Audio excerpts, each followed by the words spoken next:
ಪರಿಪೂರ್ಣಗುಣಾರ್ಣವಾಯ ವಿಶ್ವೋದಯಸ್ಥಿತಿಲಯೋನ್ನಿಯತಿಪ್ರದಾಯ ಜ್ಞಾನಪ್ರದಾಯ ವಿಬುಧಾಸುರಸೌಖ್ಯದುಃಖಸತ್ಕಾರಣಾಯ ವಿತತಾಯ ನಮೋ ನಮಸ್ತೆ.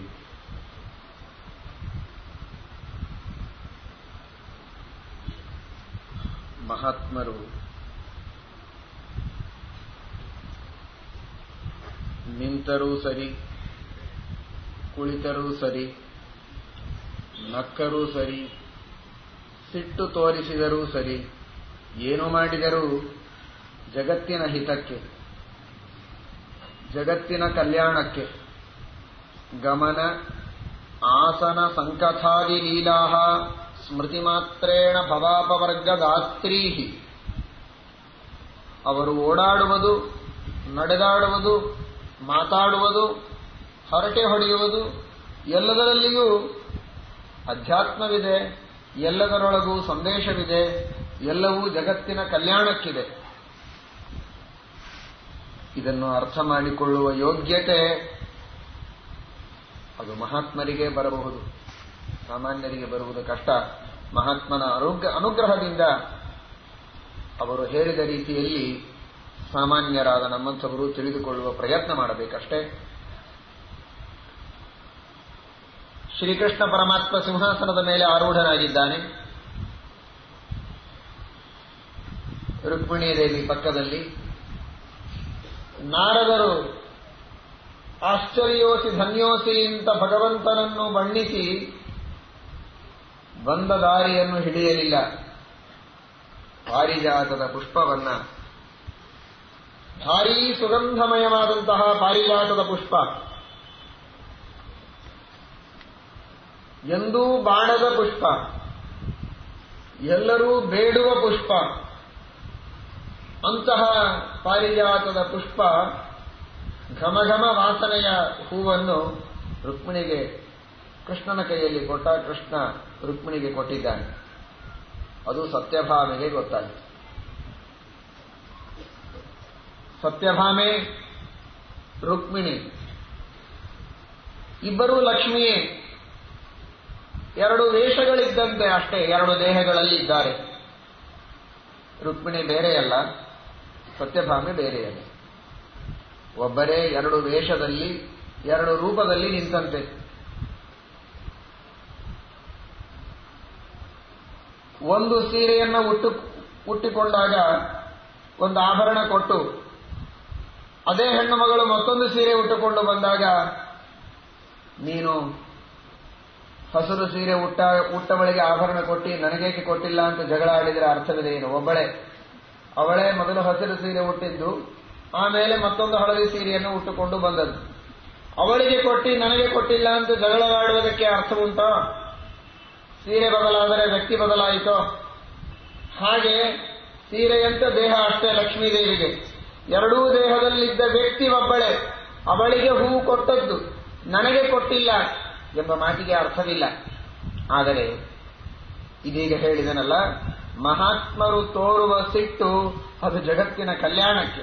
ಅವಳಿಗೆ ಸಿಟ್ಟು ಬಂದಿಲ್ಲ. ಈ ಪಾರಿಜಾತದ ಹೂವಿನ ಅಪೇಕ್ಷೆ ಅವಳಿಗಿಲ್ಲ.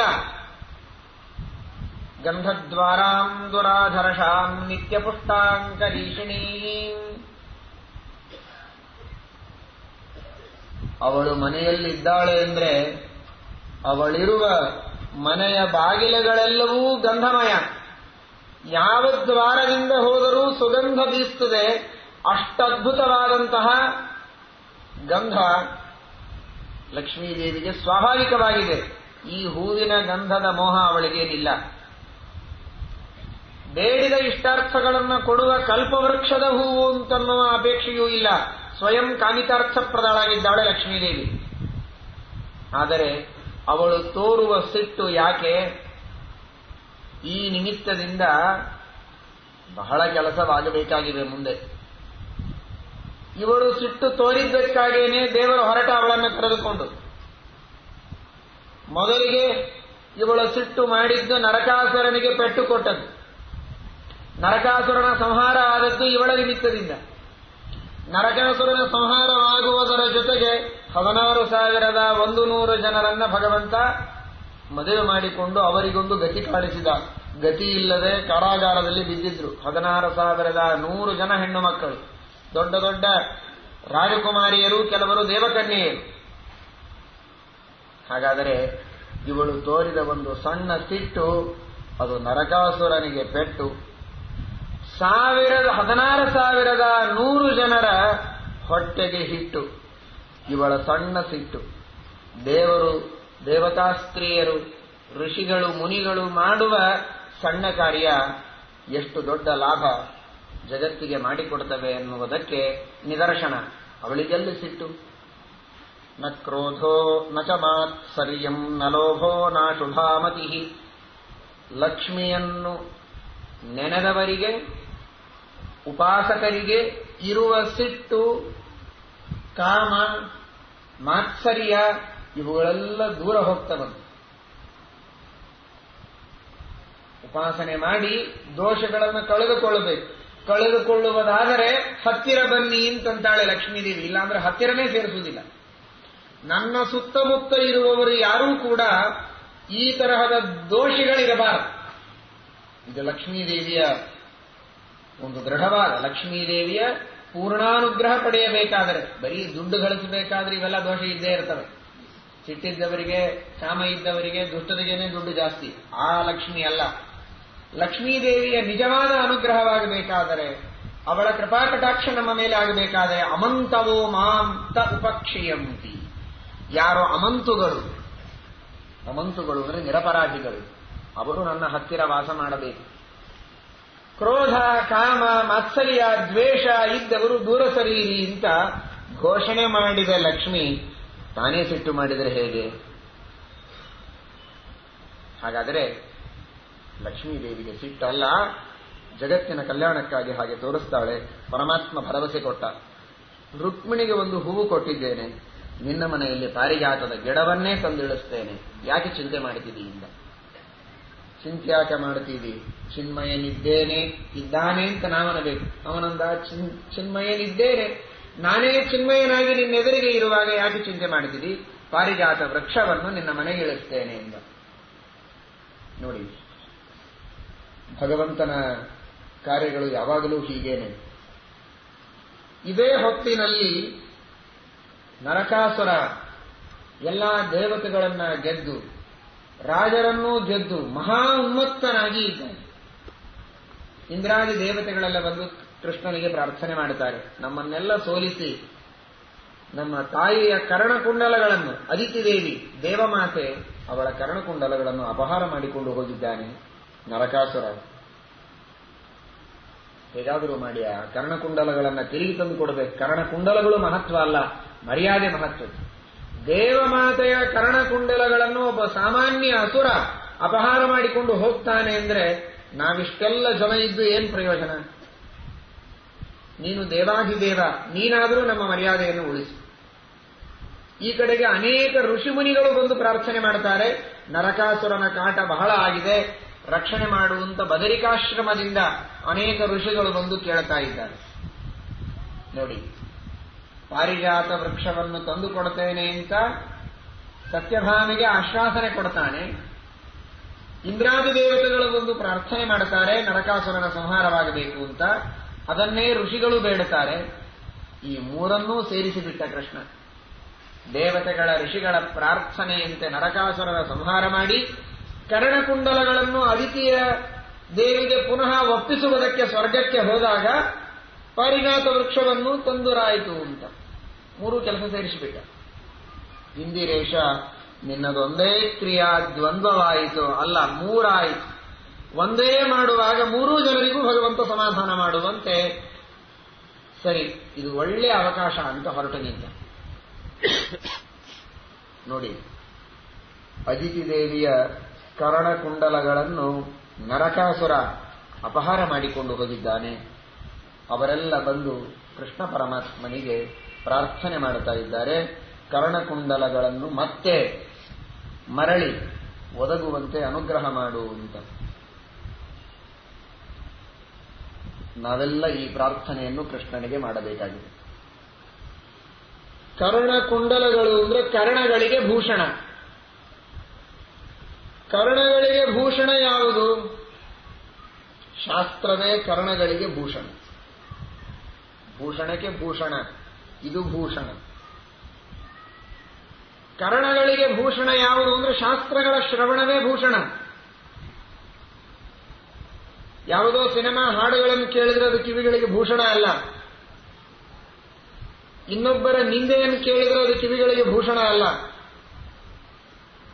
ಯಾರಿಗೂ ಉಪಯೋಗವಿಲ್ಲದ ಹಾಳು ಹರಟೆ ಕೇಳಿದರೆ ಅದು ಕಿವಿಗಳಿಗೆ ಭೂಷಣ ಅಲ್ಲ. ಬದುಕಿನಲ್ಲಿ ಕಿವಿಗಳಿಗೆ ಏನಾದರೂ ಭೂಷಣ ಇದ್ರೆ ಅದು ಶಾಸ್ತ್ರಗಳ ಶ್ರವಣ. ಅದೇ ನಿಜವಾದ ಕರ್ಣಗಳಿಗೆ ಕುಂಡಲ, ಅದೇ ಕರ್ಣಗಳಿಗೆ ಭೂಷಣ. ಇವತ್ತೇನಾಗಿದೆ? ನಮಗಿರುವ ಕರ್ಣಗಳ ಭೂಷಣವನ್ನು ಅಪಹಾರ ಮಾಡಿಕೊಂಡು ಹೋದವರು ಯಾರು? ಇವೆಲ್ಲ ದುಷ್ಟವಾದಂತಹ ನಾನಾ ವಿಧವಾದ ಹರಟೆಗಳು, ಕಥೆಗಳು, ನಾನಾ ವಿಧವಾದ ಚಲನಚಿತ್ರಗಳು, ಅವುಗಳ ಅಶ್ಲೀಲ ಗೀತೆಗಳು, ಇವೆಲ್ಲ ನರಕ ಸಾಧನವಾದದ್ದರಿಂದ ನರಕಾಸುರ ಇದ್ದಂತೆ ಇದೆಲ್ಲ. ನರಕಾಸುರ ಅದಿತಿಯ ಕರ್ಣಕುಂಡಲಗಳನ್ನು ಅವತ್ತು ಅಪಹಾರ ಮಾಡಿದರೆ, ಇವತ್ತು ನರಕಾಸುರನಂತೆ ನರಕ ಸಾಧನವಾದ ಈ ಎಲ್ಲ ದುಷ್ಟವಾದಂತಹ ಗೀತೆಗಳಿವೆಯಲ್ಲ, ದುಷ್ಟವಾದ ಮಾತುಗಳಿವೆಯಲ್ಲ, ಇವು ನಮ್ಮ ಕಿವಿಗೆ ನಿಜವಾಗಿ ಭೂಷಣವಾಗಿ ಇರಬೇಕಾದ ಶಾಸ್ತ್ರದ ಶ್ರವಣ ಆಗದೇ ಇರುವಂತೆ ಅಪಹಾರ ಮಾಡಿಕೊಂಡು ಹೋಗಿವೆ. ಹಾಗಾದರೆ ನಾವೇನ್ ಮಾಡಬೇಕೀಗ? ಕೃಷ್ಣನಿಗೆ ಶರಣ ಹೋಗಬೇಕು. ಭಗವಂತ, ಆ ನರಕಾಸುರ ಈ ಕರ್ಣಗಳ ಭೂಷಣಗಳನ್ನು ಕಿತ್ತಿಕೊಂಡು ಹೋಗಿದ್ದಾನೆ.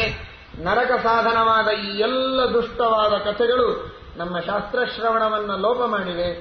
ಮತ್ತೆ ನಮ್ಮ ಶಾಸ್ತ್ರಗಳ ಶ್ರವಣವನ್ನು ನಾವು ಮಾಡುವಂತೆ ನಮಗೆ ಅನುಗ್ರಹ ಮಾಡು. ಕೃಷ್ಣ ಪರಮಾತ್ಮ ಒಂದು ಸಲ ನಮ್ಮ ಮನಸ್ಸಿಗೆ ಬಂದ ಅಂದ್ರೆ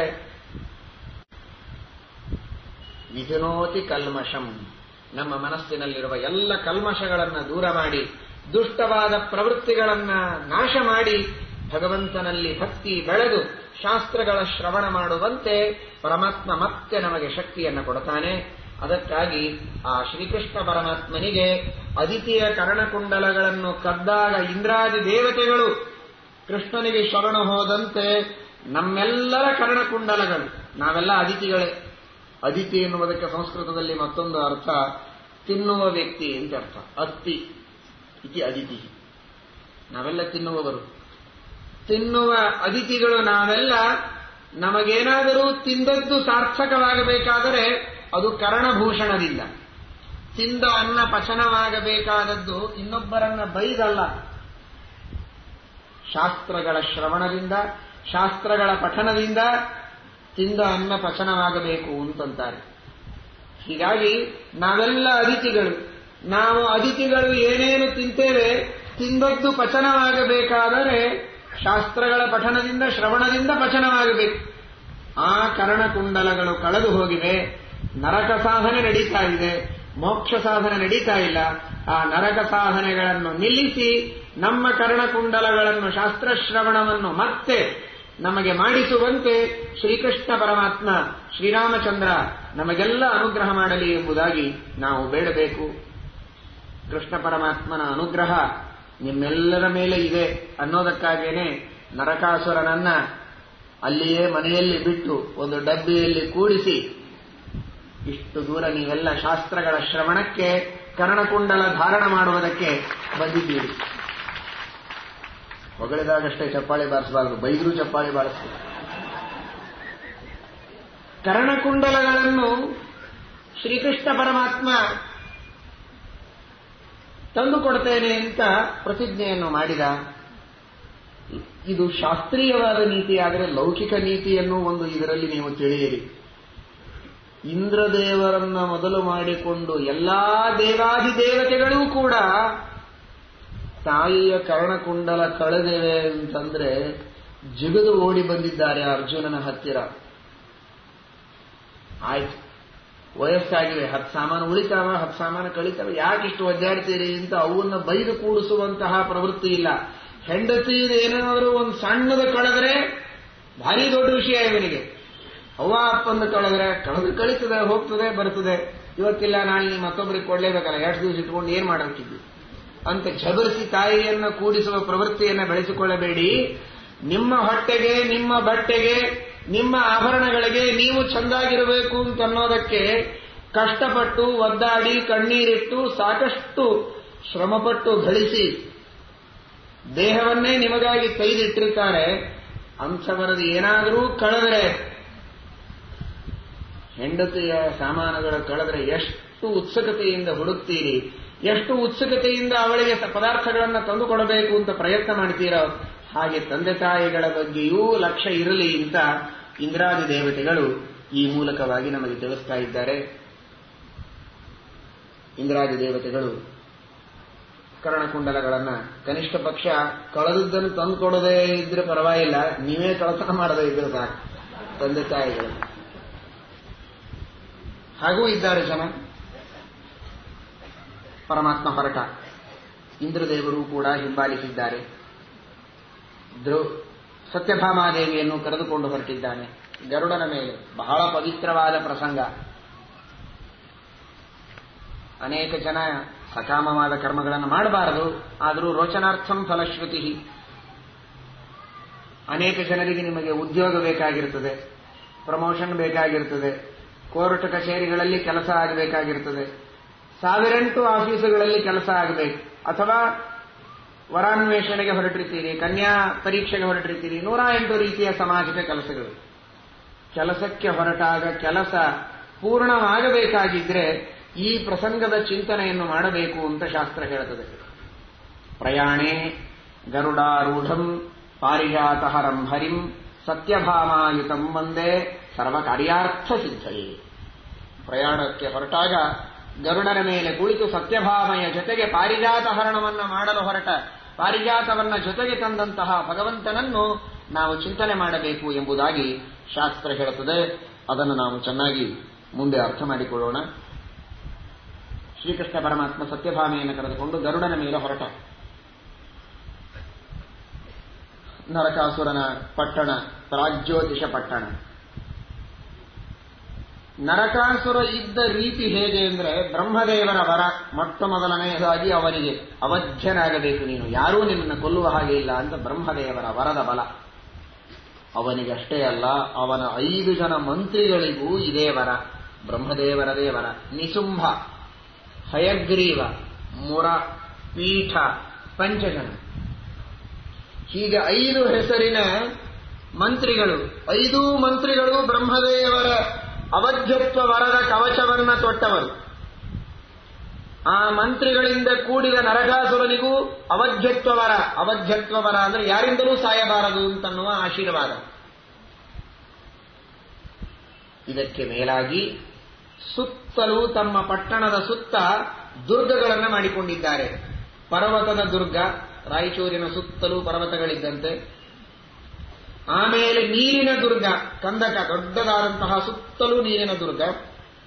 ಅದರ ಒಳಗೆ ಪಾಶದುರ್ಗ, ಈ ಹಂದಿಗಳು, ಬೇರೆ ಬೇರೆ ಪ್ರಾಣಿಗಳು ಬಂದು ಆ ಬೆಳೆಯನ್ನು ನಾಶ ಮಾಡಬಾರದು ಅಂತ ಇಲೆಕ್ಟ್ರಿಕ್ ಶಾಕ್ ಇರತಕ್ಕಂತಹ ತಂತಿಗಳನ್ನು ಕಟ್ಟಿರ್ತಾರೆ ನೋಡಿ. ಆ ತರಹದ 4-5 ತಂತಿಗಳನ್ನು ಕಟ್ಟಿರ್ತೀರಿ ನೀವು. ಎಷ್ಟು ತಂತಿಗಳನ್ನು ಕಟ್ಟಿದ್ದ ಅಂದ್ರೆ ಅವನು 6,000 ಪಾಶಗಳನ್ನು ಕಟ್ಟಿದ್ದಾನೆ. ಆ ಎಲ್ಲಾ ಪಾಶಗಳು ಕೂಡ ಹೇಗಿವೆ ಅಂದ್ರೆ, ಹತ್ರ ಮುಟ್ಟಿದ್ರೆ ಸಾಕು, ಸ್ವಲ್ಪ ಟಚ್ ಮಾಡಿದರೆ ಕೈ ಕತ್ತರಿಸಿ ರಕ್ತ ಬರಬೇಕು. ಕ್ಷರಧಾರೋಪಮಾನ್ ಷಟ್ಸಹಸ್ರಾನ್. ಹಾಗೆ ಅಂತಹ ಅತೀ ಚೂಪಾದ 6,000 ಪಾಶಗಳು. ಒಳಗೆ ಬಂದರೆ ನೀರು, ಇನ್ನೂ ಮುಂದೆ ಹೋದರೆ ಪರ್ವತ. ಹೀಗೆ ಎಲ್ಲ ತರಹದ ದುರ್ಗಗಳನ್ನು ಸುತ್ತ ಇಟ್ಟುಕೊಂಡು ಮಧ್ಯದಲ್ಲಿರುವ ಪಟ್ಟಣದಲ್ಲಿದ್ದಾನೆ. ಇದು ಬಾಹ್ಯ ಶಕ್ತಿಯಾದರೆ, ಒಳಗಿರುವ ಶಕ್ತಿ ಅದು ವರ, ಬ್ರಹ್ಮದೇವರ ವರ. ಇಷ್ಟೆಲ್ಲ ಮಾಡಿಕೊಂಡು ಒಳಗೆ ನರಕ ಕುಳಿತಿದ್ದಾನೆ ನರಕಾಸುರ.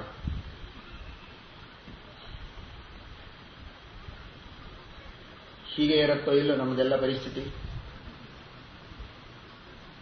ನರಕಾಸುರ ಅಂದ್ರೆ ಏನು? ನರಕ ಸಾಧನವಾದ ಪಾಪಗಳು ಅಂತ ಅರ್ಥ. ಮನುಷ್ಯ ಪಾಪಗಳನ್ನು ಮಾಡಬೇಕಾದ್ರೆ ಹೀಗೆ ಸ್ಟೇಜ್ ಮೇಲೆ ಬಂದ್ ಮಾಡ್ತಾನೆ? ಇಲ್ಲ. ದುರ್ಗ, ನಾನಾ ತರಹದ ದುರ್ಗಗಳಿರ್ತದೆ, ಯಾರಿಗೂ ಗೊತ್ತಾಗಬಾರದು ಅಂತ ಪರ್ವತಗಳ ದುರ್ಗದ ಮಧ್ಯದಲ್ಲಿ ನರಕಾಸುರ ಇದ್ದಂತೆ 4 ಗೋಡೆಗಳ ದುರ್ಗದ ಮಧ್ಯದಲ್ಲಿ ಪಾಪ ಮಾಡ್ತಾನೆ ಮನುಷ್ಯ. ಒಳಗೆ ಯಾರಿಗೂ ಕಾಣದಂತೆ ಪಾಪ ಮಾಡುವುದು ಯಾವಾಗಲೂ. ಆದರೆ ಅಂತಹ ದುರ್ಗದೊಳಗಿದ್ದ ನರಕನು ಕೃಷ್ಣನ ಕೈಯಲ್ಲಿ ಉಳಿದನೆ ಇಲ್ಲ. ಅವನನ್ನು ಎತ್ತಿ ಕೃಷ್ಣ ಸಂಹಾರ ಮಾಡಿದ. ನೀನು ಎಷ್ಟು ದುರ್ಗದ ಒಳಗೆ ಪಾಪ ಮಾಡಿದರೂ ಕೃಷ್ಣನಿಗೆ ಮುಚ್ಚಲಾರೆ. ಎಚ್ಚರ ಇರಲಿ. ಇದನ್ನು ತಿಳಿಸಲು ಹೊರಟದ್ದು ಈ ಕಥೆ.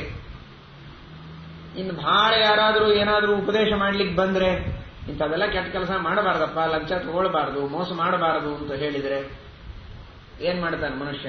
ಅವನಿಗೆ ಎಷ್ಟು ಪಾನೀಯ ಕೊಟ್ಟು ಕಳಿಸ್ತಾನಷ್ಟೇ. ಅದು ಪಾನೀಯ ದುರ್ಗ. ನೀರಿನ ದುರ್ಗ ಅಂದ್ರೆ ಬಂದ ಜನರಿಗೆ ತಂಪಾದ ನೀರನ್ನು ಕೊಟ್ಟು ತಂಪಾದ ಮಾತುಗಳನ್ನು ಹೇಳಿ ಅವನಿಗೂ ಇಷ್ಟು ನಿನಗರ್ಧ ನನಗರ್ಧ ಅಂತ ಹಂಚಿಕೊಂಡು ತಾನು ಅನ್ಯಾಯ ಮಾಡ್ತಾನೆ ಹೊರತು ಮಾಡೋದನ್ನು ಬಿಡುವುದಿಲ್ಲ. ಏಕಾಂತದೊಳಗೆ ಮಾಡ್ತಾನೆ. ಯಾರಾದರೂ ತಡೆಯಲಿಕ್ಕೆ ಬಂದ್ರೆ ಅವರಿಗೂ ಅಷ್ಟು ಸಮಾಧಾನ ಮಾಡುವ ನೀರಿನ ದುರ್ಗ ಇಟ್ಟುಕೊಂಡಿರ್ತಾನೆ, ತಂಪು ದುರ್ಗ. ಇನ್ನು ಅದಕ್ಕೆ ಮಣಿಯದೇ ಇದ್ದವರಾದರೆ ಆಮೇಲೆ ತನ್ನ ಅಸ್ತ್ರಗಳ ಪ್ರಯೋಗ ಮಾಡ್ತಾನೆ. ಅದು ಪಾಶದುರ್ಗ. ಶಾಕ್ ಕೊಡುವಂತಹ, ಕತ್ತರಿಸುವಂತಹ, ಮೈಯನ್ನ ಸೀಳುವಂತಹ, ನಾನಾ ತರಹದ ಕೆಟ್ಟ, ದುಷ್ಟವಾದ, ನಿಷ್ಠುರವಾದ, ಮೈ ಸೀಳುವ, ಎದೆಯನ್ನ ಕಿತ್ತುವಂತಹ ಮಾತುಗಳನ್ನಾಡ್ತಾನಲ್ಲ, ಅವೇ ಪಾಶದುರ್ಗಗಳಿದ್ದಂತೆ. ಅಂದ್ರೆ ಯಾರೂ ಅವನಿಗೆ ಉಪದೇಶ ಮಾಡಲಿಕ್ಕೆ, ತಿಳುವಳಿಕೆ ಹೇಳಲಿಕ್ಕೆ ಹತ್ತರನೇ ಹೋಗಿರಬಾರದು.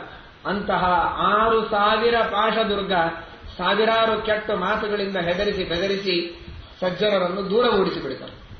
ಹೀಗೆ ಗಿರಿದುರ್ಗದ ಮಧ್ಯದಲ್ಲಿ, ಪಾನೀಯ ದುರ್ಗದ ಮಧ್ಯದಲ್ಲಿ, ಪಾಶದುರ್ಗದ ಮಧ್ಯದಲ್ಲಿ ನರಕ ಸಾಧನವಾದ ಪಾಪಗಳನ್ನು ಮಾಡುವುದಕ್ಕೆ ಮನುಷ್ಯ ಯಾವಾಗಲೂ ಹೊರಟಿರ್ತಾನೆ. ಅಂಥವನನ್ನು ಹಿಡಿದು ಹೊಡೆದು ಎಳೆದು ಸಂಹಾರ ಮಾಡಬೇಕಾಗಿದ್ರೆ ಅದು ಶ್ರೀಕೃಷ್ಣ ಪರಮಾತ್ಮನಿಗೆ ಸಾಧ್ಯ. ಕೃಷ್ಣ ಪರಮಾತ್ಮ ನೀವೆಷ್ಟು ಏಕಾಂತದಲ್ಲಿ ಮಾಡಿದರೂ ಕೂಡ ಅದನ್ನು ಬಿಡುವುದಿಲ್ಲ. ಅಂಥವರಿಗೆ ಶಿಕ್ಷೆಯನ್ನು ಕೊಟ್ಟೇ ಕೊಡ್ತಾನೆ ಎನ್ನುವ ತತ್ವವನ್ನು ಇಲ್ಲಿ ಮುಂದೆ ತಿಳಿಸ್ತಾರೆ.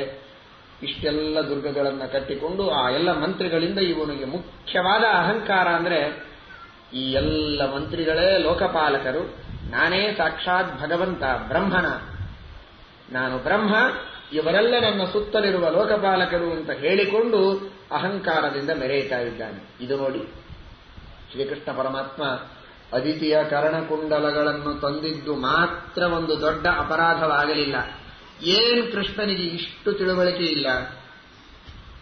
ದೇವಮಾತೆಯಾಗಿರಬಹುದು, ಉಪೇಂದ್ರನಾಗಿ ವಾಮನನಾಗಿ ಅವತಾರ ಮಾಡಿದಾಗ ತನಗೂ ಅದಿತಿ ತಾಯಿಯಾಗಿರಬಹುದು ಪೂರ್ವಾವತಾರದಲ್ಲಿ. ಕರ್ಣಕುಂಡಲಗಳನ್ನು ಕಳೆದುಕೊಂಡು ಹೋಗಿದ್ದಾನೆ ಅಂದ್ರೆ ಸುಮ್ಮನೆ ತರಲಿಕ್ಕೆ ಸಾಧ್ಯವಿದ್ರೆ ತಂದು ಕೊಡಬಹುದು. ಇಷ್ಟೆಲ್ಲಾ ಜನರ ಸಂಹಾರ ಮಾಡಿ ರಕ್ತಪಾತ ಮಾಡಿ ತಂದು ಕೊಡುವುದರ ಬದಲಾಗಿ ಹೊಸ ಕರ್ಣಕುಂಡಲಗಳನ್ನು ಮಾಡಿಸಿಕೊಟ್ಟಿದ್ರೆ ಏನಾಗ್ತಿತ್ತು? ಇದು ಸಹಜವಾಗಿ ಎಲ್ಲರಿಗೂ ಬರುವ ಪ್ರಶ್ನೆ, ಹೌದೋ ಅಲ್ವೋ? ಆದರೆ ಕೃಷ್ಣನಿಗೆ ಕರ್ಣಕುಂಡಲಗಳ ಮಹತ್ವ ಇರಲಿಲ್ಲ, ದೇವತೆಗಳಿಗೂ ಅದರ ಮಹತ್ವ ಇರಲಿಲ್ಲ. ಆದರೆ ಈ ನರಕಾಸುರ, ಹೆಸರೇ ನರಕಾಸುರ, ಎಲ್ಲಾ ಋಷಿಗಳಿಗೆ ಮುನಿಗಳಿಗೆ ಪೀಡೆಯನ್ನು ಕೊಡ್ತಾನೆ. 16,100 ಜನ ಸ್ತ್ರೀಯರಿಗೆ ವಿನಾಕಾರಣವಾಗಿ ನರಕಯಾತನೆಯನ್ನು ಕೊಡ್ತಾ ಇದ್ದಾನೆ. ಅವರೆಲ್ಲರಿಗೆ ಬಂಧನದಲ್ಲಿ ಇಟ್ಟಿದ್ದಾನೆ, ಹೆದರಿಸ್ತಾ ಇದ್ದಾನೆ, ಬೆದರಿಸ್ತಾ ಇದ್ದಾನೆ. ಅನೇಕ ರಾಜರುಗಳಿಗೆ ಪೀಡೆಯನ್ನು ಕೊಡ್ತಾನೆ ಸಜ್ಜನರಿಗೆ ಅನ್ನುವುದಕ್ಕಾಗಿ ಇವನ ಸಂಹಾರ ಆಗುವುದು ಮುಖ್ಯವಾಗಿತ್ತು. ಅದು ಮೂಲ ಉದ್ದೇಶ. ಹೀಗಾಗಿ ಕೃಷ್ಣ ಪರಮಾತ್ಮ ಮೊದಲಿಗೆ ಬಂದವನೇ ಗದಾಪ್ರಹಾರದಿಂದ ಎಲ್ಲ ಪರ್ವತಗಳನ್ನು ಚೂರು ಚೂರು ಮಾಡಿದ್ದಾನೆ, ಪುಡಿ ಮಾಡಿ ಒಗೆದಿದ್ದಾನೆ. ಪರ್ವತಗಳ ದುರ್ಗ ಎಲ್ಲಾ ಪರ್ವತಗಳು ಚೂರು ಚೂರಾಗಿ ಬಿದ್ದಿವೆ. ಪರ್ವತಗಳನ್ನೆಲ್ಲ ನಾಶ ಮಾಡಿ, ಪಾನೀಯ ದುರ್ಗ ವಾಯುವ್ಯಾಸ್ತ್ರವನ್ನು ಬಿಟ್ಟು ಪರಮಾತ್ಮ ನೀರನ್ನೆಲ್ಲ ಒಣಗಿಸಿಬಿಟ್ಟ. ನಿಜವಾಗಿ ಅಸ್ತ್ರಗಳನ್ನು ಬಿಡುವುದು ಅಂದ್ರೆ ಆ ಅಸ್ತ್ರಾಭಿಮಾನಿ ದೇವತೆಗಳಿಗೆ ಪ್ರಾರ್ಥನೆ ಮಾಡುವುದು. ಆದರೆ ದೇವರು ಬಿಡುವಾಗ ಪ್ರಾರ್ಥನೆಯಲ್ಲ, ಆಜ್ಞೆ. ವಾಯುದೇವರಿಗೆ ಆಜ್ಞೆ ಮಾಡಿದ ಈ ಎಲ್ಲಾ ನೀರನ್ನು ಒಣಗಿಸಿ ಬಿಡುವಂತ. ಪಾನೀಯ ದುರ್ಗ ಒಣಗಿ ಹೋಯಿತು, ಗಿರಿದುರ್ಗ ಚೂರಾಗಿ ಬಿತ್ತು. ಇನ್ನು ಪಾಶದುರ್ಗಗಳು ತನ್ನ ಖಡ್ಗದಿಂದ 6,000 ಪಾಶಗಳನ್ನು ಕತ್ತರಿಸಿ ಭಗವಂತ ಒಳಗೆ ಪ್ರವೇಶ ಮಾಡಿದ್ದಾನೆ. ಅನಂತ ಬಲನಾದ ಭಗವಂತನಿಗೆ ಇದೇನು ದೊಡ್ಡ ಆಶ್ಚರ್ಯವಲ್ಲ. ಅನಂತ ಜೀವರಾಶಿಗಳ ಮೇಲೆ ಇರುವ ಎಲ್ಲ ಆವರಣಗಳನ್ನು ಕತ್ತರಿಸಿ ಹಾಕುವಂತಹ ಪರಮಾತ್ಮ, ಯಾವ ಪರಮಾತ್ಮನ ವಾದರಾಜಸ್ವಾಮಿಗಳು ಒಂದು ಕಡೆಗೆ ಹೇಳ್ತಾರೆ, ಕೃಷ್ಣ ಪರಮಾತ್ಮನಿಗೆ ಬಾಣದಿಂದ ಹೊಡೆದರೆ ರಕ್ತ ಬಂತು, ಗಾಯ ಆಯಿತು, ಅಲ್ಲಿ ಏನೇನೋ ವರ್ಣನೆಗಳು ಪುರಾಣದಲ್ಲಿ ಬರುತ್ತದೆ. ಕೃಷ್ಣ ಪರಮಾತ್ಮ ಇವನೇ ವಾಮನನಾಗಿ ತ್ರಿವಿಕ್ರಮನಾದಾಗ ಬಲಗಾಲಲ್ಲ, ಎಡಗಾಲು. ಎಡಗಾಲಿನ ಉಗುರು, ಹೆಬ್ಬೆರಳಿನ ಉಗುರು ತಾಗಿದ್ದಕ್ಕೆ ಬ್ರಹ್ಮಾಂಡದ ಖರ್ಪರ ಒಡೆದು ಹೊರಗಿನ ನೀರು ಒಳಗೆ ಹರಿದು ಬಂತಂತೆ. ಬ್ರಹ್ಮಾಂಡದ ಖರ್ಪರ ಅಂದ್ರೆ ಏನು? ಖರ್ಪರ ಅಂದ್ರೆ ಏನು ಅಂತ ಗೊತ್ತಿರೋದಿಲ್ಲ. ಖರ್ಪರ ಅಂದ್ರೆ ಬ್ರಹ್ಮಾಂಡದ ಹೊರಗೆ, ಬ್ರಹ್ಮಾಂಡದ ರಕ್ಷಣೆಗೆ ದೇವರು ಮಾಡಿದಂತಹ ಪರಟೆಯಂತೆ ಇರುವ ಗಟ್ಟಿಯಾದ ಪೃಥ್ವಿಯ ಆವರಣ. ಬ್ರಹ್ಮಾಂಡ 50 ಕೋಟಿ ಯೋಜನ ಇದ್ರೆ 100 ಕೋಟಿ ಯೋಜನಗಳು.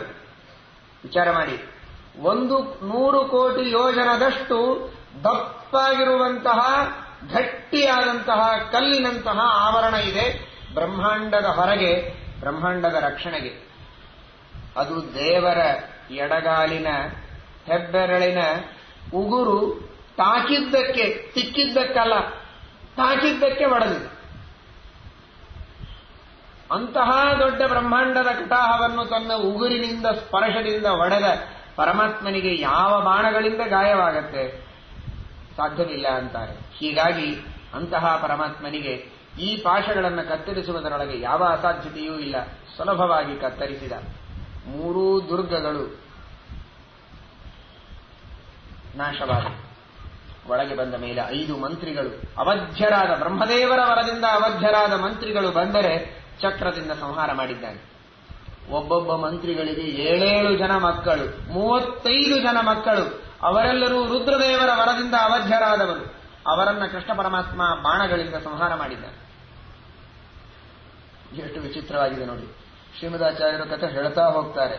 ಆದರೆ ಚಿಂತನೆ ಮಾಡುತ್ತಾ ಹೋದರೆ ಯಾವುದೇ ಒಂದು ವಿಷಯವನ್ನ ನಾವು ಚಿಂತನೆ ಮಾಡಿದರೆ ಅದರಿಂದ ನಮಗೆ ಬರುವಂತಹ ವಿಷಯ ಬಹಳ ಮಹತ್ವದ್ದು. ಚಕ್ರದಿಂದ ಮಂತ್ರಿಗಳನ್ನು ಕೊಂದ, ಬಾಣಗಳಿಂದ ಮಂತ್ರಿಯ ಮಕ್ಕಳನ್ನು ಕೊಂದ. ಏನಿರಬಹುದು? ಅಧ್ಯಾತ್ಮ ಏನು? ತಾರತಮ್ಯ ಏನು? ತಾರತಮ್ಯವನ್ನು ಎಲ್ಲಿಯೂ ಬಿಡುವುದಿಲ್ಲ ಕೃಷ್ಣ ಪರಮಾತ್ಮ. ತನ್ನ ಸ್ವಾತಂತ್ರ್ಯದಿಂದ ಏನು ಮನಸ್ಸು ಮಾಡಿದರೆ ಎಲ್ಲರನ್ನೂ ಕೊಲ್ಲಬಹುದು. ಆದರೆ ಈ ಒಂದು ತಾರತಮ್ಯ ಸೂಚನೆ ಮಾಡ್ತಾ ಇದ್ದಾನೆ. ವಿದ್ವಾಂಸರಿಗೆ ಅರ್ಥವಾಗತ್ತೆ. ನಿತ್ಯದಲ್ಲಿ ಪೂಜೆ ಮಾಡುವಾಗ, ದೇವರ ಆಯುಧಾವರಣದ ಪೂಜೆಗಳನ್ನು ಮಾಡುವಾಗ ಭಗವಂತನ ಚಕ್ರದಲ್ಲಿ ದುರ್ಗಾದೇವಿ ಇದ್ದಾಳೆ. ಚಕ್ರೇ ದುರ್ಗಾಜಿ ನಮಃ. ಚಕ್ರದಲ್ಲಿದ್ದವಳು ದುರ್ಗೆ, ಬಾಣದಲ್ಲಿದ್ದವರು ವಾಯುದೇವರು. ಪಂಚಬಾಣೇಶು ಪಂಚರೂಪಿಣೆ ವಾಯವೇ ನಮಃ. ಹಾಗಾದರೆ ರುದ್ರದೇವರ ವರದಿಂದ ಅವಧ್ಯರಾದ ಮಂತ್ರಿಯ ಮಕ್ಕಳನ್ನು ಕೊಲ್ಲುವುದಕ್ಕೆ ವಾಯುದೇವರು ಸಾಕು. ರುದ್ರದೇವರ ವರದಿಂದ ಅವಧ್ಯರಾದವರು, ರುದ್ರದೇವರಿಗಿಂತಲೂ ಉತ್ತಮರಾದ ವಾಯುದೇವರು ಆ ಮಂತ್ರಿಗಳ ಮಕ್ಕಳನ್ನು ಕೊಲ್ತಾರೆ. ಹೀಗಾಗಿ ಬಾಣಗಳನ್ನು ಬಿಟ್ಟ. ಆದರೆ ಬ್ರಹ್ಮದೇವರ ವರದಿಂದ ಅವಧ್ಯರಾದವರನ್ನು ವಾಯುದೇವರಿಗೆ ಸಂಹಾರ ಮಾಡುವ ಶಕ್ತಿ ಇದೆ. ಆದರೂ ಕೂಡ ತಾರತಮ್ಯ ಸೂಚನೆ ಮಾಡುವ ಉದ್ದೇಶ ಇದ್ದದ್ದರಿಂದ ಬ್ರಹ್ಮದೇವರ ವರದಿಂದ ಅವಧ್ಯರಾದ ಮಂತ್ರಿಗಳನ್ನು ಕೊಲ್ಲುವುದಕ್ಕೆ ಚಕ್ರವನ್ನ ಬಿಟ್ಟ. ಅವಳು ದುರ್ಗೆ, ಬ್ರಹ್ಮದೇವರಿಗೂ ಮೀರಿದ ಮಹಾಲಕ್ಷ್ಮಿಯಾದದ್ದರಿಂದ ದುರ್ಗೆಯಿಂದ, ಚಕ್ರದಿಂದ, ಬ್ರಹ್ಮದೇವರ ವರದಿಂದ ಅವಧ್ಯರಾದಂತಹ ಮಂತ್ರಿಗಳನ್ನು ಸಂಹಾರ ಮಾಡಿದ. ವಾಯುದೇವರಿಂದ, ರುದ್ರದೇವರ ವರದಿಂದ ಅವಧ್ಯರಾದಂತಹ ಮಂತ್ರಿಯ ಮಕ್ಕಳನ್ನು ಭಗವಂತ ಸಂಹಾರ ಮಾಡಿದ್ದಾನೆ. ಶತಘ್ನಿ ಎಂಬ ಆಯುಧ. ಬ್ರಹ್ಮದೇವರಿಗೂ ರುದ್ರದೇವರಿಗೂ ಉತ್ತಮನಾಗಿದ್ದಾನೆ ಕೃಷ್ಣ ಪರಮಾತ್ಮ ಅಂತನ್ನುವ ಮಾತನ್ನು ಇಲ್ಲಿ ಸೂಚಿಸಿದರು. ಏನೋ ನರಕಾಸುರನನ್ನು ಕೊಂದ, ಮಂತ್ರಿಗಳನ್ನು ಕೊಂದ, ಅಲ್ಲಿ ಇಲ್ಲಿ ಸಂಹಾರ ಮಾಡ್ತಾ ಹೋಗುವುದು ಕ್ಷತ್ರಿಯನ ಕೆಲಸ ಮಾಡಿದ ಅಲ್ಲ. ಯಾರನ್ನು ಕೊಂದ? ಇದನ್ನೇ ಶ್ರೀಮದ್ ಆನಂದ ತೀರ್ಥ ಭಗವತ್ಪಾದಾಚಾರ್ಯರ ತಾತ್ಪರ್ಯ ನಿರ್ಣಯದಿಂದ ನಾವು ಅರ್ಥ ಮಾಡಿಕೊಳ್ಳಬೇಕಾದದ್ದು.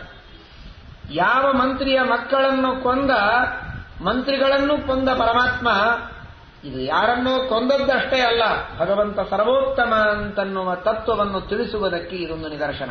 ಯಾಕೆ? ಬ್ರಹ್ಮದೇವರ, ರುದ್ರದೇವರ ವರದ ಹಿನ್ನೆಲೆ ಇದ್ದು ಅವರ ಪೂರ್ಣ ಬೆಂಬಲ ಇರುವಂತಹ ವ್ಯಕ್ತಿಗಳನ್ನು ಸಂಹಾರ ಮಾಡಬೇಕಾಗಿದ್ರೆ ಭಗವಂತ ಸರ್ವೋತ್ತಮನಾಗದೆ ಹೇಗೆ ಸಾಧ್ಯ? ಬ್ರಹ್ಮದೇವರು ಶತಘ್ನಿ ಅಂತ ಒಂದು ಆಯುಧ ಕೊಟ್ಟಿದ್ರು. ಈ ಆಯುಧ ಇಟ್ಟುಕೊಂಡಾಗ ನಿನ್ನನ್ನು ಯಾರೂ ಸೋಲಿಸಲು ಸಾಧ್ಯ ಇಲ್ಲ ಅಂತ ಬೇರೆ ಹೇಳಿದ್ರು. ಆ ಆಯುಧವನ್ನ ಯಾವಾಗ ನರಕಾಸುರ ಕೃಷ್ಣನ ಮೇಲೆ ಪ್ರಯೋಗ ಮಾಡ್ತಾನೆ, ನುಂಗಿಬಿಟ್ಟ ಕೃಷ್ಣ. ನಿಗೀರ್ಯತಾಂ ದೇವವರ ಶತಘ್ನೀಂ ನಿತ್ಯಾಶ್ರಾಂತೋ ದರ್ಶಯಚ್ಛ್ರಾಂತವತ್ಸ್ವಂ. ಅದನ್ನು ನುಂಗಿದ ಕ್ಷಣಕ್ಕೆ ಭಾರೀ ಆಯುಧ ಏನೋ ಶ್ರಮವಾದಂತೆ ದೇವರು ಸ್ವಲ್ಪ ನಟನೆ ಮಾಡ್ತಾನೆ. ನುಂಗಿದ, ಸುಲಭವಾಗಿ ನುಂಗಿದ. ಆದರೆ ತನಗೇನೋ ಶ್ರಮ ಆಯಿತು. ಇಷ್ಟು ಭಾರೀ ಪ್ರಖರವಾದ ಆಯುಧವನ್ನು ನುಂಗಿದ್ದಕ್ಕೆ ಒಂದು ಸ್ವಲ್ಪ ಶ್ರಮವಾದಂತ ದೇವರು ನಟನೆ ಮಾಡಿದ. ಅದನ್ನು ನೋಡಿದ್ದೇ ತರ ನರಕಾಸುರನಿಗೆ ಬಹಳ ಖುಷಿಯಾಯಿತು. ಅಂತೂ ಕೃಷ್ಣನಿಗೆ ನಾನು ಶ್ರಮ ಆಗುವ ಹಾಗೆ ಮಾಡಿದೆ ಅಂತ. ದೇವರ ವಿಚಾರ ಏನಿತ್ತು? ಅವನಂದ, ಬ್ರಹ್ಮದೇವರ ಮರ್ಯಾದೆ ಒಂದಳತೆ ತೆಗೆದಿದ್ದೇನೆ ಅಂದ್ರೆ ಏನು? ಇವನಿಗೆ 5 ಮಂತ್ರಿಗಳಿಗೆ ಅಬದ್ಧರಾಗಬೇಕು ಅಂದ 5 ಮಂತ್ರಿಗಳನ್ನು ಸಂಹಾರ ಮಾಡಿದೆ. ಈ ಎಲ್ಲಾ ದುರ್ಗಗಳನ್ನ ಯಾರೂ ದಾಟಲು ಸಾಧ್ಯ ಇಲ್ಲ, ಯಾರೂ ಮುರಿಯಲು ಸಾಧ್ಯ ಇಲ್ಲ ಅಂತ ವರ ಕೊಟ್ಟಿದ್ರು, ಎಲ್ಲವನ್ನೂ ಮುರಿದು ಬಿಟ್ಟೆ. ಹೇಗೆ ಹನುಮಂತ ದೇವರು ವಿಚಾರ ಮಾಡಿದರೋ, ಮಯಾವರ ವಿಲಂಘಿತಾಶ್ಚನೇಕಶ ಸ್ವಯಂಭುವ ಸಮಾನನೀಯ ಏವಮೇ ತಥೋತ್ರ ಮಾನಯಾಮ್ಯಹಂ. ಬಹಳ ಸಲ ಅವರ ವರವನ್ನ ನಾವು ಮೀರಿದ್ದಾಗಿದೆ, ಸ್ವಲ್ಪ ಮರ್ಯಾದೆಯನ್ನು ಕೊಡೋಣ. ಇಲ್ಲದೆ ಇದ್ರೆ ಯಾರೂ ಬ್ರಹ್ಮದೇವರ ಫಾಲೋವರ್ಸೇ ಉಳಿಯುವುದಿಲ್ಲ. ಆಮೇಲೆ ಬ್ರಹ್ಮದೇವರನ್ನು ಉತ್ತಮ ಅಂತ ತಿಳಿದು ಈ ಅಸುರರೆಲ್ಲ ಅವರಿಂದ ವರ ಪಡೆಯುವುದಕ್ಕೋಸ್ಕರವಾಗಿ ಅವರನ್ನು ಬೆನ್ನು ಹಚ್ಚುವವರಿದ್ದಾರಲ್ಲ, ಅವರಿಗೇನಾದರೂ ಸ್ವಲ್ಪ ಬ್ರಹ್ಮದೇವರ ಬಗ್ಗೆ ಗೌರವ ಉಳಿಯಲಿ ಎನ್ನುವುದಕ್ಕೆ ಭವೇ ಕಥಂಚಿತ್ ಬಹುಮಾನಯುಕ್ತ, ಅವರಿಗೆ ಮಾನ ಇರಲಿ ಎನ್ನುವುದಕ್ಕೆ ಪರಮಾತ್ಮ ಈ ಆಯುಧವನ್ನು ನುಂಗಿದಾಗ ಬ್ರಹ್ಮದೇವರು ಕೊಟ್ಟ ಆಯುಧ ಅನ್ನುವುದಕ್ಕೆ ಮರ್ಯಾದೆ ಕೊಟ್ಟು ಸ್ವಲ್ಪ ಶ್ರಮವಾದಂತೆ ನಟನೆ ಮಾಡಿದ್ದಾನೆ.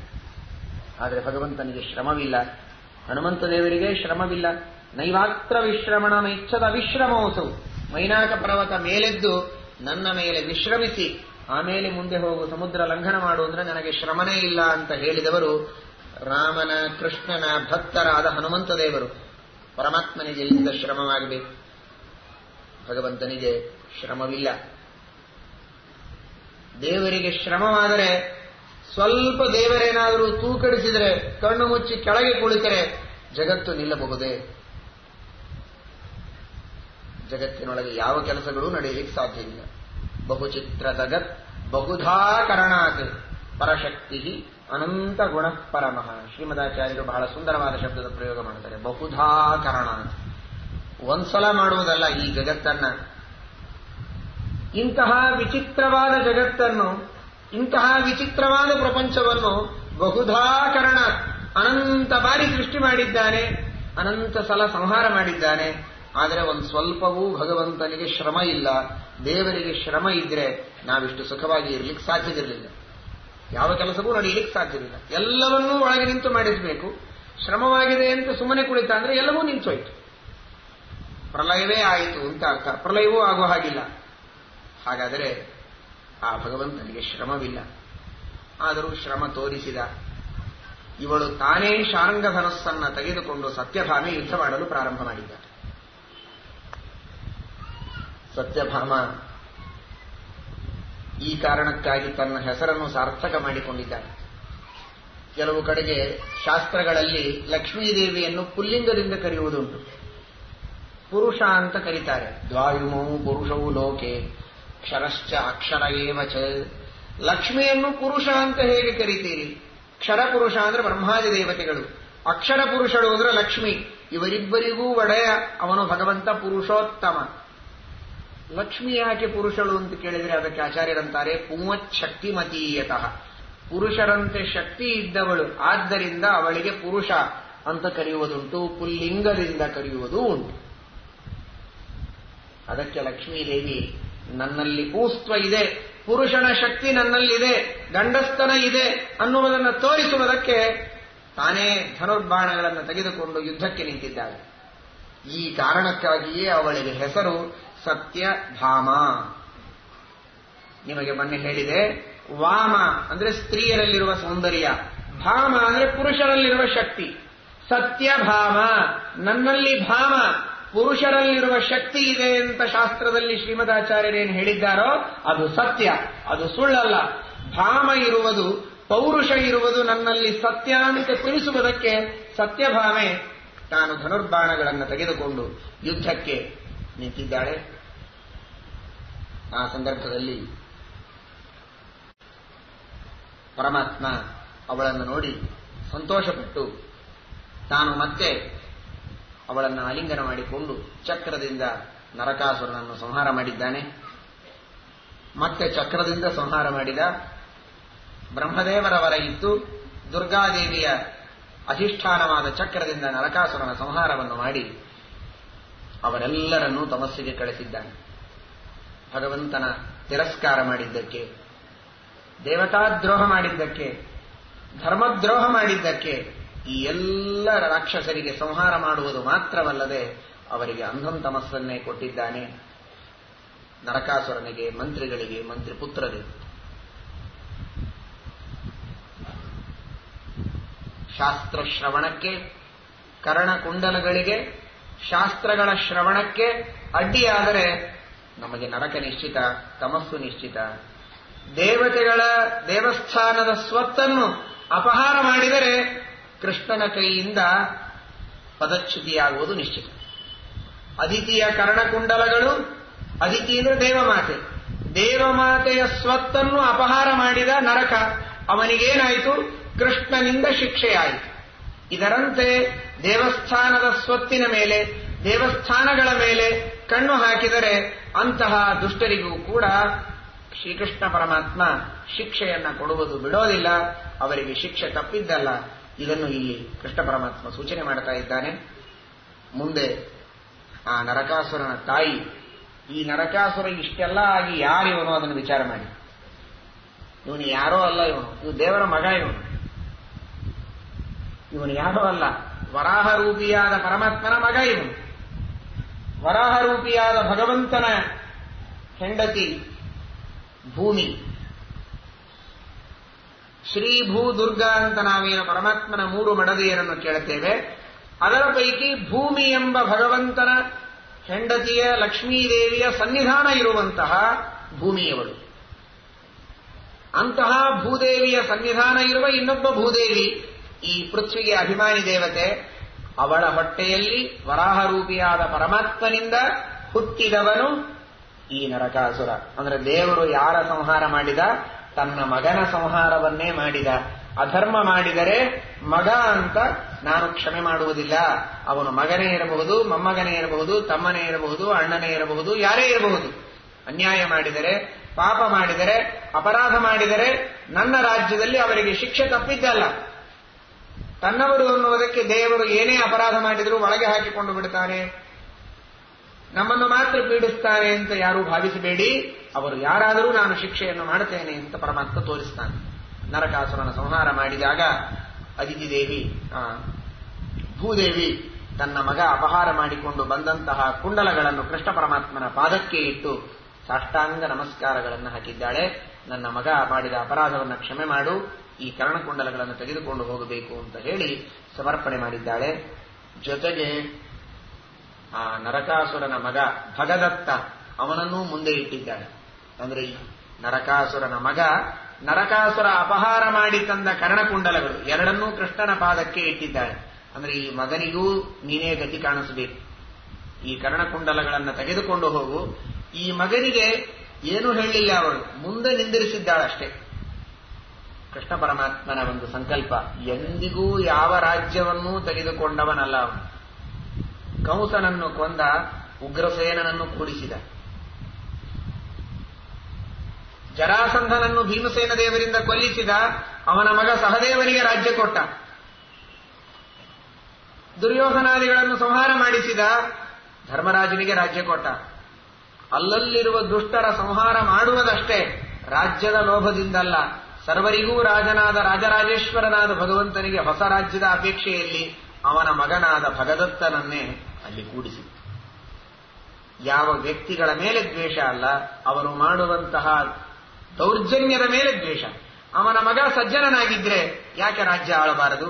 ಅವಶ್ಯವಾಗಿ ಭಗದತ್ತನೇ ರಾಜ್ಯವಾಳಲಿ ಅಂತ ಅವನಿಗೇನೆ ಅಲ್ಲಿ ಕೃಷ್ಣ ಸ್ವತಃ ತಾನು ಪಟ್ಟಾಭಿಷೇಕ ಮಾಡಿದ್ದಾನೆ. ರುದ್ರದೇವರು ಕುಬೇರನಿಗೆ ಒಂದು ದೊಡ್ಡ ಆನೆಯನ್ನು ಕೊಟ್ಟಿರ್ತಾರೆ, ಸುಪ್ರತೀಕ ಅಂತ ಆನೆ.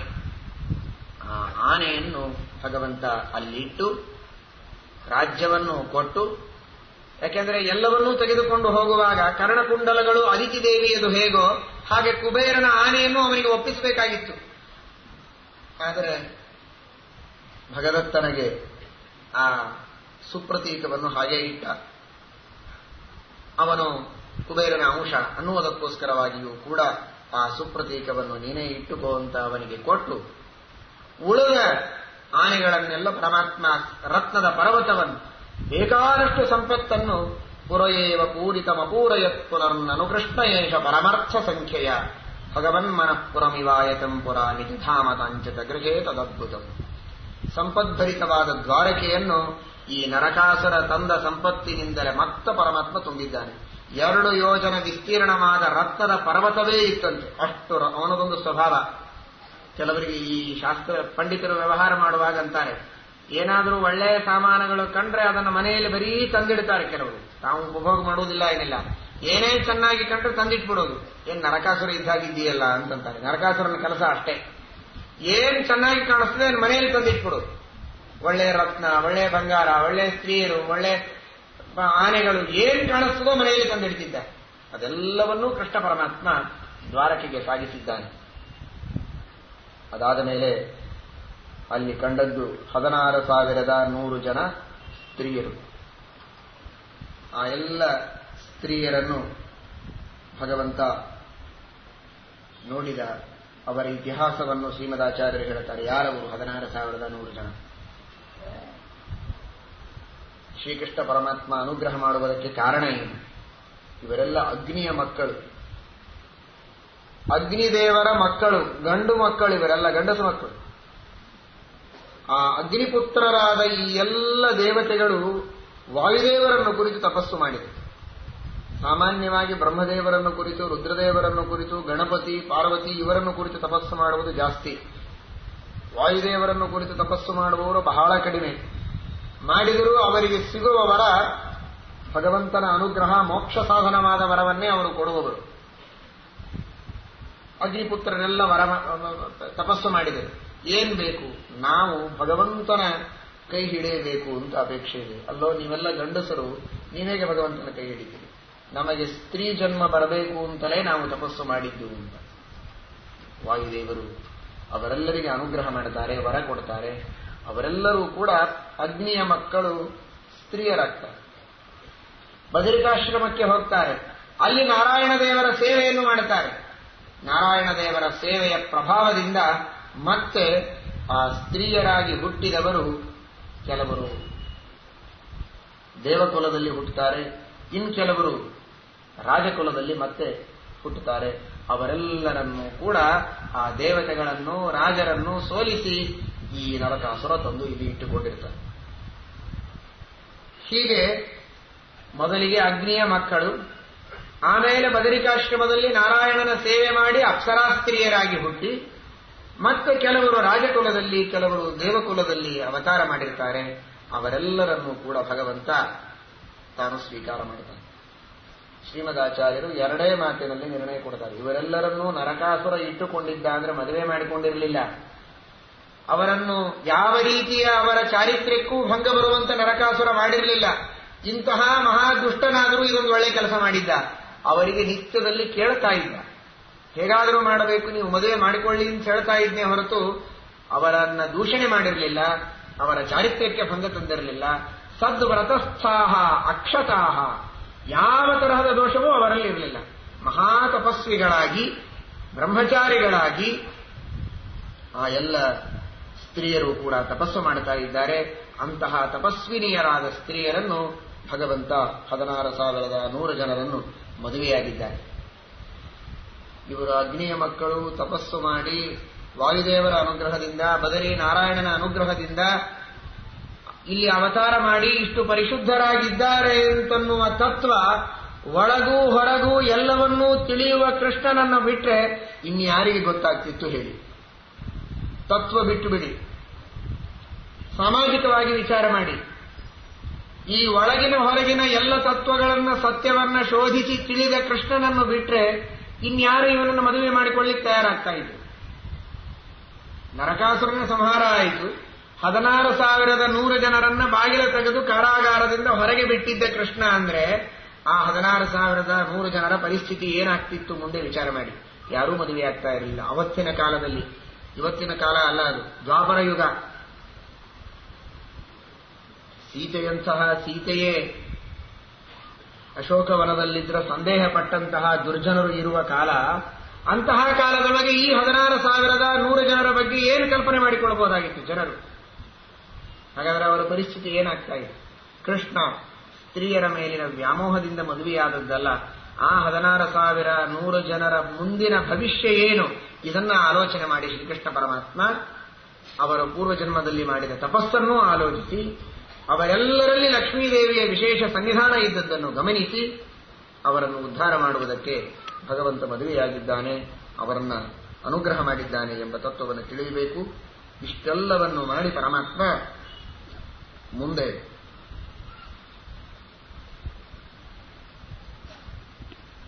ರತ್ನ ಪರ್ವತವನ್ನು ಹಾಗೂ ವರುಣನ ಅಮೃತವನ್ನು ಸುರಿಸುವ ಒಂದು ಶ್ವೇತಛತ್ರ ಇತ್ತಂತೆ, ಅದನ್ನೂ ಕೂಡ ತೆಗೆದುಕೊಂಡು ದ್ವಾರಕಾಪಟ್ಟಣಕ್ಕೆ ಹೊರಡಬೇಕು ಅಂತ ಹೊರಟಿದ್ದಾನೆ. ಗರುಡನ ಮೇಲೆ ಇಟ್ಟಿದ್ದಾನೆ. ಇನ್ನೂ ಅದಿತಿಗೆ ಕರ್ಣಕುಂಡಲಗಳನ್ನು ಕೊಟ್ಟು ಆಮೇಲೆ ದ್ವಾರಕೆಗೆ ಹೋಗಬೇಕು. 16,100 ಜನರನ್ನು ಕೊಟ್ಟು ಕಳಿಸಿದ, ಆನೆಗಳನ್ನು ಕೊಟ್ಟು ಕಳಿಸಿದ, ಸಂಪತ್ತುಗಳನ್ನು ಕೊಟ್ಟು ಕಳಿಸಿದ. ಆದರೆ ಆ ರತ್ನದ ಪರ್ವತವನ್ನು ಹಾಗೂ ವರುಣನ ಶ್ವೇತಛತ್ರವನ್ನು ತಾನೇ ಗರುಡನ ಮೇಲೆ ಇಟ್ಟು ಸೀದಾ ಸ್ವರ್ಗಲೋಕಕ್ಕೆ ಹೋಗ್ತಾ ಇದ್ದಾನೆ. ಅದಿತಿಗೆ ಕರ್ಣಕುಂಡಲಗಳನ್ನು ಮುಂದೆ ಒಪ್ಪಿಸಿದ. ತಾಯಿ ವಾಮನಾವತಾರದಲ್ಲಿ ಅದಿತಿ ತಾಯಿಯಾದವಳು ಅನ್ನೋದಕ್ಕೆ ಪರಮಾತ್ಮ ನಮಸ್ಕಾರ ಮಾಡಿದ. ಆ ಅದಿತಿಯೇ ಈಗ ದೇವಕಿಯಾಗಿ ಹುಟ್ಟಿದವಳು. ಅದಿತಿ ಕಶ್ಯಪರೇ ವಸುದೇವ ದೇವಕಿಯಾಗಿ ಹುಟ್ಟಿದವರು. ಈಗಲೂ ತಾಯಿಯೇ, ಅವತಾರದಲ್ಲಿ ವಾಮನಾವತಾರದಲ್ಲಿಯೂ ತಾಯಿಯೇ ಅನ್ನುವುದಕ್ಕೆ ದೇವರು ನಮಸ್ಕಾರ ಮಾಡಿದ. ಕ್ಷಣಕ್ಕೆ ಅವಳು ಆಶೀರ್ವಾದ ಮಾಡಿಬಿಟ್ಟು, ಏವಮಸ್ತು ಯಥೇಚ್ಛಾತೆ ತ್ವಮಶೇಷೈ ಸುರಾಸುರೈ ಅಜೇಯ ಪುರುಷವು ವ್ಯಾಘ್ರ, ಎಲ್ಲರಿಂದಲೂ ಅಜೇಯನಾಗು, ಎಂದಿಗೂ ನಿನಗೆ ಪರಾಜಯವಾಗುವುದು ಬೇಡ ಅಂತ ಆಶೀರ್ವಾದ ಮಾಡ್ತಾಳೆ ಅದಿತಿ. ಕೃಷ್ಣ ಏನೋ ನಾಟಕ ಮಾಡುವುದಕ್ಕೆ ನಮಸ್ಕಾರ ಮಾಡಿದರೆ ನೀನ್ಯಾಕೆ ನಮಸ್ಕಾರ ಮಾಡಬೇಕಪ್ಪ, ಜಗದೊಡೆಯ ನೀನು ಅಂತನ್ನುವುದು ಬಿಟ್ಟು ಅಸುರಾವೇಶ ಮೂಲಕವಾಗಿ ತಾನು ಯಾರು ಕೃಷ್ಣ ಯಾರು ಅನ್ನುವುದನ್ನು ಮರೆತು ಆಶೀರ್ವಾದ ಮಾಡಿದ್ದಾಳೆ ಅದಿತಿ. ಕೃಷ್ಣನಿಗೆ ಅದೇ ಬೇಕಾಗಿತ್ತು. ಅವಳು ಮಾಡಿದಂತಹ ಹೆಚ್ಚಿನ ಪುಣ್ಯದ ಹ್ರಾಸ ಮಾಡುವುದಕ್ಕೆ ಅಸುರಾವೇಶ ಮೂಲಕವಾಗಿ ಅವಳಿಂದ ಆಶೀರ್ವಾದವನ್ನು ತೆಗೆದುಕೊಂಡಂತೆ ಮಾಡಿದ್ದಾನೆ.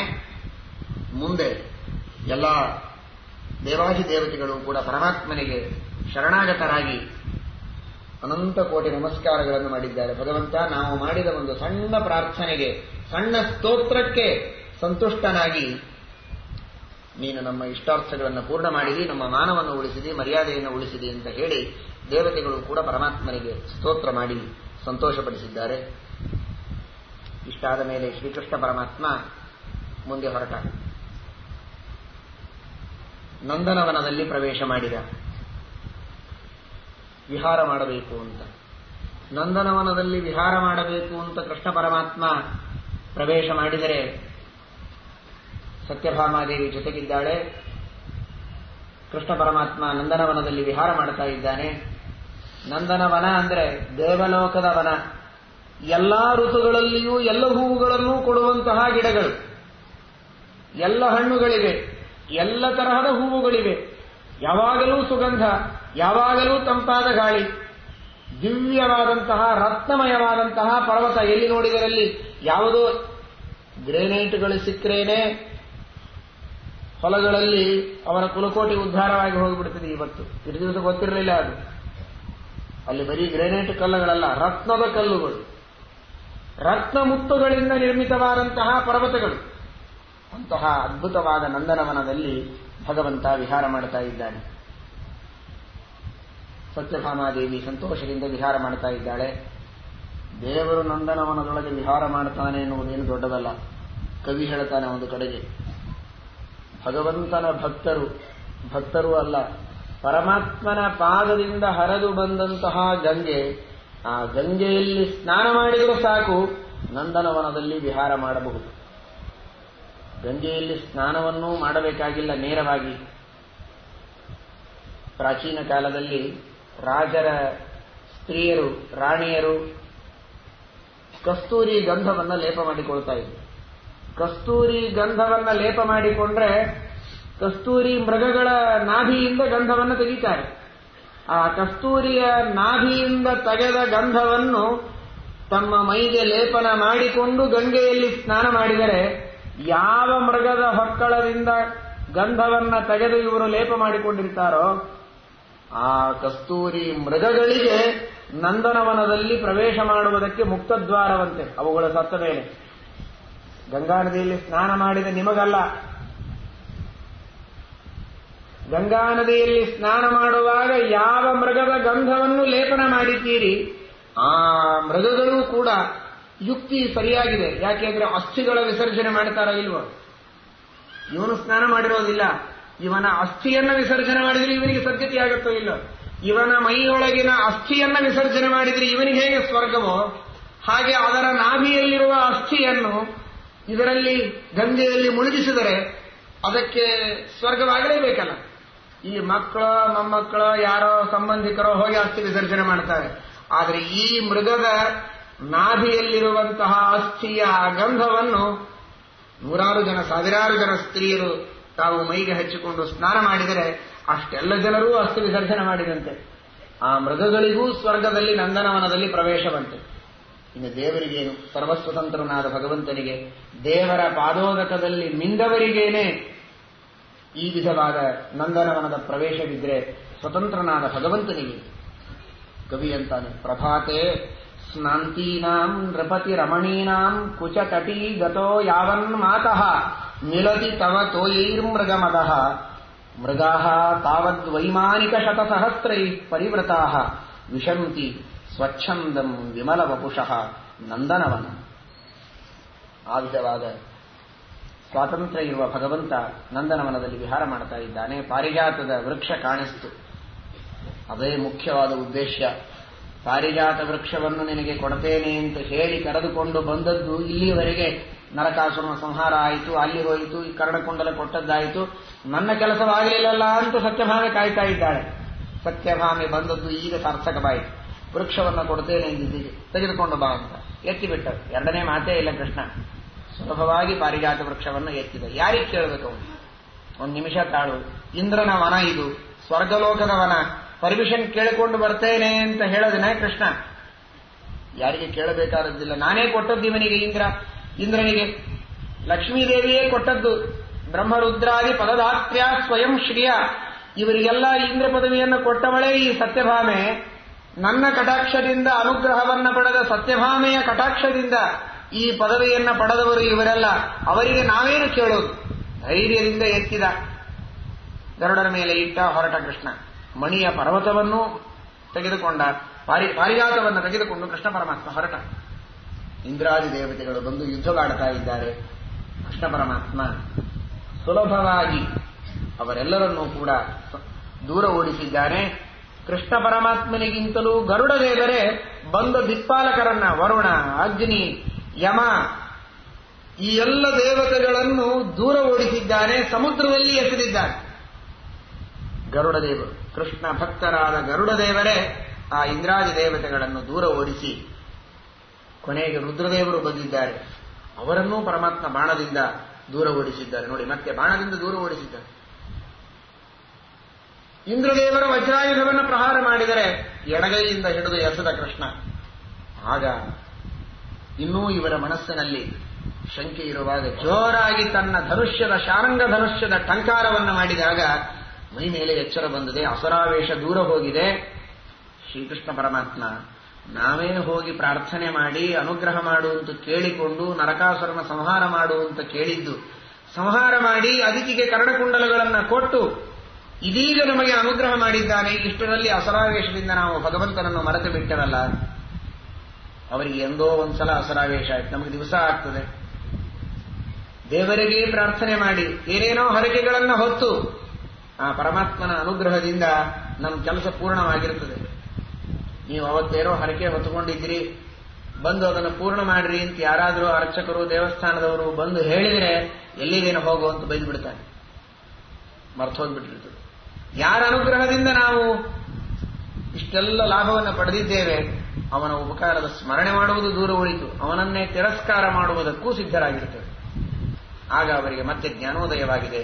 ನಾವೆಲ್ಲ ಮಕ್ಕಳು, ಪ್ರದರ್ಶಯಾಮೋ ವಯಂ ಆತ್ಮ ಶೈಶವಂ, ನಮ್ಮ ಹುಡುಗತನವನ್ನು ನಾವು ತೋರಿಸ್ತೇವೆ, ನೀವು ತಂದೆ ತಾಯಿಗಳು ಕ್ಷಮಾ ಮಾಡಬೇಕು ಅಂತ ಪರಮಾತ್ಮನ ಎದುರಿಗೆ ಹೇಳಿದಾಗ ಭಗವಂತ ಅವರೆಲ್ಲರಿಗೆ ಕ್ಷಮಾ ಮಾಡಿ, ಆಗ ಅವನು ಮಣಿಯ ಶೃಂಗವನ್ನು ಕೂಡ, ಮಣಿಮಯವಾದ ಪರ್ವತದ ಒಂದು ಶಿಖರವನ್ನು ಕಾಣಿಕೆಯಾಗಿ ಇಂದ್ರದೇವರು ಸಮರ್ಪಣೆ ಮಾಡಿದ್ದಾನೆ. ಈ ರತ್ನದ ಪರ್ವತ, ಅದರ ಶೃಂಗ ಹಾಗೂ ಈ ಪಾರಿಜಾತ ವೃಕ್ಷ ಎಲ್ಲವನ್ನೂ ಆ ಗರುಡನ ಮೇಲೆ ಇಟ್ಟು ತಾನೂ ಕುಳಿತು ಸತ್ಯಭಾಮೆಯನ್ನು ಕೂಡಿಸಿಕೊಂಡು ಪಾರಿಜಾತ ವೃಕ್ಷವನ್ನ ಹೊತ್ತು ಕೃಷ್ಣ ಪರಮಾತ್ಮ ಬರ್ತಾ ಇದ್ದಾನೆ. ಇದೇ ಆ ಶ್ಲೋಕದ ಅಭಿಪ್ರಾಯ. ಪ್ರಯಾಣೇ ಗರುಡಾರೂಢಂ ಪಾರಿಜಾತ ಹರಂ ಹರಿಂ. ಪಾರಿಜಾತ ವೃಕ್ಷ ಏನಿದು? ಬೇಡಿದ ಇಷ್ಟಾರ್ಥಗಳನ್ನೆಲ್ಲ ಕೊಡುವ ವೃಕ್ಷ. ಆ ವೃಕ್ಷವನ್ನ ಕಿತ್ತಿ ತೆಗೆದುಕೊಂಡು ಬಂದವನು ಕೃಷ್ಣ.